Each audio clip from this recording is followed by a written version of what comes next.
how to make my gin and tonic drizzle cake. It's easy sponge, absolutely delicious, and full of a gin and tonic drizzle and a gin icing. It is heaven.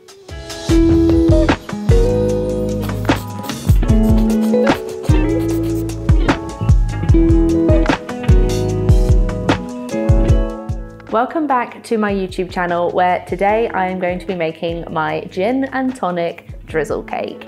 It is, I can't get over how popular this cake has been on my blog since I posted it, because there's loads of G&T lovers out there, and this is such an easy bake. It's perfect for summer, it's just fruity, full of the gin and tonic flavour, and you are all going to absolutely adore it. And of course, the good part about this is you can use your favourite gin, tonic, you can switch to lemonade, anything like that. And I flavour my sponge with a little bit of lime, but you can change it to lemon. It's so adaptable and I absolutely love it. So as always, make sure to read the full recipe in the description box below. I will link the blog post, any useful bits I use, and of course, if you have any questions, leave them in the comments. But let's get baking with a delicious, easy sponge. So when you start a sponge like this, it's best to use a butter that is either unsalted block butter at room temperature or a baking spread. And I tend to use baking spread because I find it makes a lighter and more moist sponge, but it's entirely up to you. And once you've added this to your bowl, I tend to add some caster sugar. I like the sponge to be quite light and almost flavourless in a sense, where that's what white sugar will give you.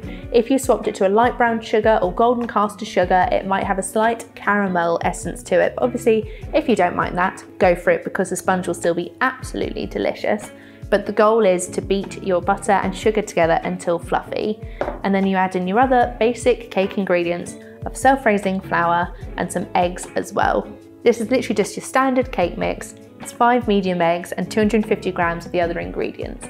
But to make this cake a little bit more special, I decided to add the flavour of a lime as well. I add this in the decoration of the sponge as well, but I thought a little bit of lime zest adds a nice little zesty taste to the sponge, and I'm sure you'll love it. But obviously, if you don't like lime, you can switch it to lemon, orange, or leave it out completely. It's entirely up to you. Start by adding the butter to your bowl, and then add in your caster sugar as well.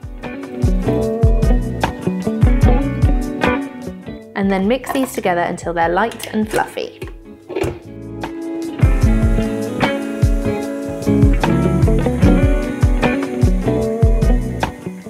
Once it's fluffy, add in your eggs, and then add in your flour as well.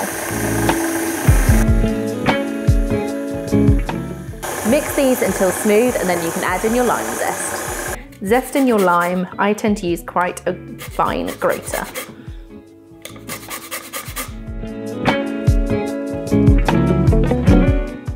Fold through your lime zest until combined.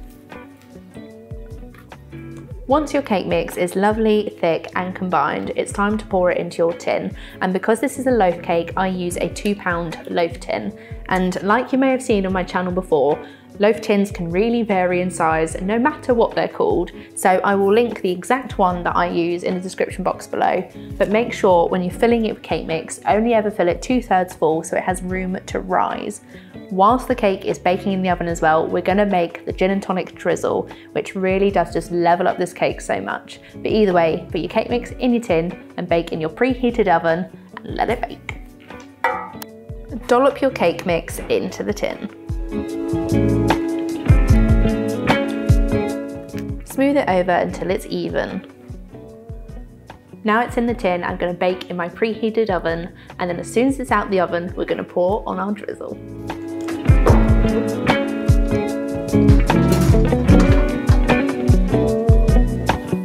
So now that my cake is baking in the oven, this is where we make the important part of the cake.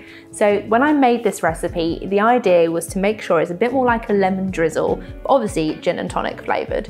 So with a lemon drizzle, you mix lemon juice and sugar together and pour it over a freshly baked sponge. It soaks in and it's lovely. So my theory went, why not add some gin and some tonic with some sugar and do the same thing? So that's exactly what we're going to do. But for this, you can use whatever gin you want and whatever tonic or lemonade you want.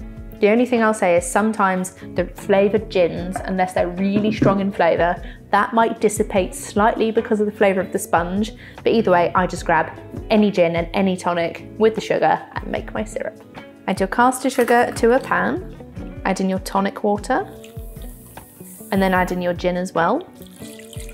We're going to mix these together and simmer until the sugar has dissolved and then turn off the heat. So now that the sugar is dissolved, I'm going to take it off the heat and pour into the jug until the cake is baked. So now that the cake has baked, it's ready to pour on the drizzle. So as mine is in a jug, I'm literally just going to pour it on, but you can use spoons if you prefer. But once you've poured on your drizzle, leave it to cool fully before decorating.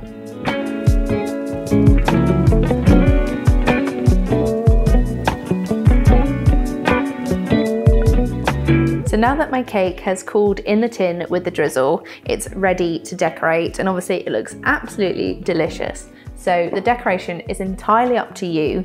This bit is just an extra hit of gin for me and a little bit more lime because I like it, but obviously you could eat the sponge as it is, add the drizzle, whatever you want. It's entirely up to you, but I just thought I'd show you a little way of decorating it if you fancied to level it up ever so slightly. So all I'm going to do is mix some icing sugar in a bowl, water that down with gin instead of water, and then decorate with a little bit of lime. I'm going to add my icing sugar to a bowl, and then I'm going to water it down 1 tablespoon at a time with my gin until I get a thick running consistency.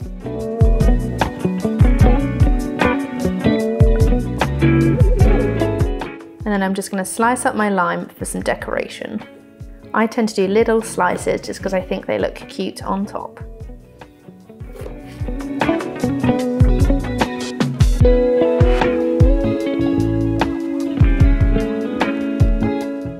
I'm just going to add my icing to a bag because I want to drizzle it on, but you can of course just pour it all over the cake if you wish. And then I'm just going to cut off the end of my piping bag and drizzle my icing onto the cake.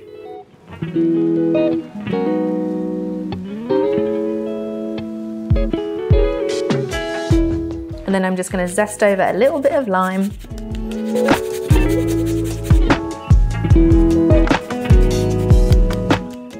And then I'm just going to add a few lime slices on top for decoration.